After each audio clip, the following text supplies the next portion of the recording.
Si crees que no puedes ganar músculo en casa porque no tienes material, estás equivocado.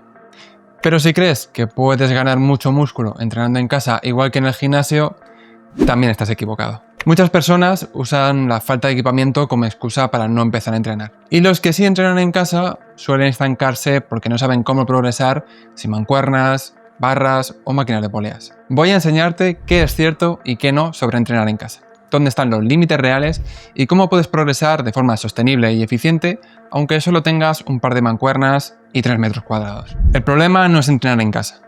El problema es creer que necesitas condiciones perfectas para empezar a entrenar y progresar. Conozco gente que lleva años pagando gimnasio, tiene acceso a todo el material del mundo y sigue estancada, sin apenas cambio físico. Y conozco gente que ha ganado músculo en su habitación con 2 mancuernas ajustables y disciplina. Y para no ir mucho más lejos, yo mismo, que empecé a entrenar en casa de mis padres con unas mancuernas del Decathlon y un banco de segunda mano. Y pasé de ultra delgado a, delgado a secas en menos de un año, ganando unos 9 kilos entre grasa y músculo, y durante más años 15 kilos en total actualmente. Todo un logro para mí, creedme, increíble. La diferencia no está en el sitio, está en tener un sistema que funcione. Porque puedes tener el mejor gimnasio del mundo, que si no sabes qué hacer con él, no vas a progresar. Y puedes tener solo el suelo de tu salón, que si estructuras bien tu entrenamiento, sí progresarás. Ahora bien, esto no significa que sea lo mismo.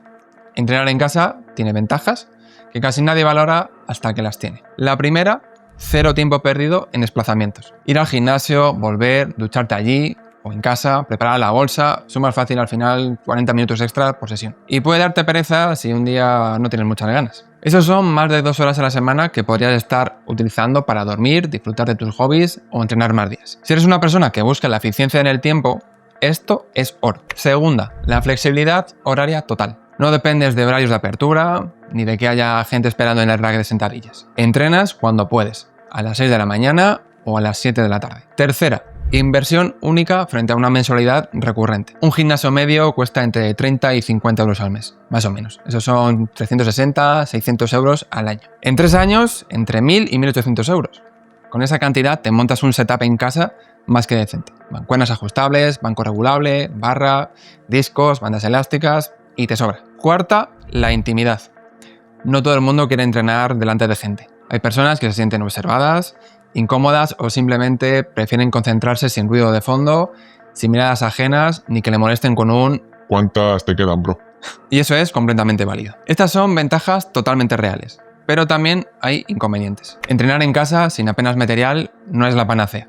Y si alguien te dice que es mejor en todos los sentidos, o te está vendiendo algo o no ha entrenado en serie. El inconveniente principal es la falta de carga externa grande. Cuando una persona está empezando, y si la última vez que hizo deporte fue en el instituto, puede ser válida y supone un reto. Unos fondos, unas sentadillas sin peso, bien. Pero si tu objetivo es hacer peso muerto o sentadillas con 100 kilos, necesitas una barra, discos, un rack y el suelo adecuado. No hay una versión casera, con cosas típicas que tengas en casa, que sea realista para hacer eso. Salvo que te montes un gimnasio doméstico en condiciones. Y eso ya no es entrenar en casa sin más. Es tener un gimnasio privado, que es algo diferente y que sin duda es maravilloso. El segundo inconveniente es la necesidad de más creatividad. En el gimnasio tienes máquinas guiadas, poleas ajustables, barras con carga incremental de 1,25 kilogramos. En casa tienes que pensar cómo progresar cuando ya no puedes añadir más peso.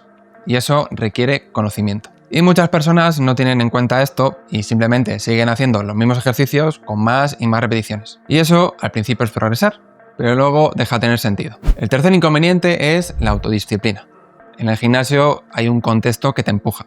Otra gente entrenando, ambiente, inversión económica mensual que psicológicamente presiona. Pero en casa estás tú, tu PC, el sofá, la Play, la nevera, Netflix a 3 metros. Si no lo planteas bien, que termines por dejar de entrenar es muy fácil. Pero aquí viene cómo llevarlo a cabo. El gran mito es que sin máquinas ni barras cargadas no puedes aplicar sobrecarga progresiva. Y eso no es cierto. La sobrecarga progresiva significa aumentar la tensión mecánica progresivamente sobre el músculo. Y hay más formas de hacerlo que solo añadir discos a una barra. La primera forma es aumentar repeticiones. Si hoy haces 3 series de 10 flexiones, la próxima semana intentas 3 series de 11, después 12, después 13, y eso es progresión. La segunda forma es ralentizar el tiempo. En lugar de bajar rápido y subir rápido, bajas en 3 segundos, mantienes un segundo abajo y subes en 1 segundo. Eso aumenta el tiempo bajo tensión. y más tensión es igual a más estímulo. La tercera forma, incrementar el rango de movimiento. Puedes elevar los pies sobre una silla en las flexiones de pecho o usar un escalón para aumentar el recorrido en fondos. Con eso aumentas la dificultad sin tocar el peso. La cuarta forma, cambiar a variantes más difíciles. Empiezas por flexiones normales, sigues con flexiones arqueras, luego flexiones una mano y con las sentadillas exactamente lo mismo. Empiezas por las sentadillas tradicionales, luego sentadillas búlgaras, luego las pistol squats. Cada variante aumenta la exigencia. Quinta forma, bandas elásticas. Una banda de resistencia de calidad cuesta 15 euros y puedes simular prácticamente cualquier patrón de empuje o de tirón con tensión progresiva ajustable. La sexta forma, lastres caseros. Una mochila con libros, botellas de agua o discos pequeños. La idea es añadir peso adicional de forma progresiva. No es necesario estrictamente una máquina de 3.000 euros para progresar. Necesitas estructura y criterio. Y aquí está la clave. La mayoría de la gente que entrena en casa falla porque no registra ni planifica. Hace las mismas flexiones, las mismas sentadillas, las mismas repeticiones durante meses. Y no es que le falle el material, es que le falla el sistema. Pero hablando de material, si quieres montar un setup casero funcional sin gastarte una fortuna, esto es lo mínimo. Unas mancuernas ajustables con las que puedas introducir diferentes discos. Los hay en versión automática, que giras la empuñadura, pero esto ya es mucho más caro. En este momento nos fijamos en algo más económico, como las del Decathlon, por ejemplo. Permiten progresión incremental, con un rango de 3 kilos a 25, incluso más, por mancuerna. Y cubres muchos ejercicios. Press, remo, curl, elevaciones, extensiones, sentadillas búlgaras, muchas cosas. Un par de bandas elásticas de diferentes resistencias, para simular jalones, tracciones horizontales, extensiones de tríceps, trabajo de hombro, un banco regulable en inclinación, que esto es altamente recomendable si quieres hacer press inclinado, remo apoyado o press militar sentado con una buena base de apoyo, y una barra de dominada para trabajar bien la espalda. Con eso tienes un setup funcional para progresar durante años. No es un gimnasio comercial, pero tampoco lo necesitas. Ahora bien, siendo honestos, hay contextos donde entrenar en casa sí tiene un techo real. Si eres una persona avanzada con años de entrenamiento y buscas fuerza máxima, necesitas cargas externas grandes y progresión de peso constante. Aquí sí necesitas barra olímpica, discos suficientes y rack. Y si tu objetivo es competir en powerlifting o halterofilia, obviamente necesitas equipamiento específico. Si buscas hipertrofia extrema y ya tienes una base sólida, el acceso a máquinas de poleas, prensa, hack squat, etc., sí marca diferencia en volumen y en variedad de estímulos. Pero seamos sinceros, esto aplica a menos del 5% de la gente que entrena. Y más si tienes un objetivo de salud general y lo que buscas es verte mejor y reducir el sedentarismo por pasarte horas sentado trabajando. Por otro lado, si tienes una máquina multiestación en tu casa, si tienes el espacio, hace que se vuelva mucho más sencillo progresar a cargas media altas sin ponerte tan creativo y con más seguridad. Pero esto ya es un plus con más coste. Aquí empezaríamos a hablar de un pequeño gimnasio privado. Pero para la mayoría de personas que dicen no poder progresar en casa, en realidad no han llegado ni de cerca a ese límite. Simplemente no tienen un sistema estructurado. Podrías estar pensando, vale, pero en el gimnasio tengo más variedad, más motivación, más ambiente, socializo... Y es cierto.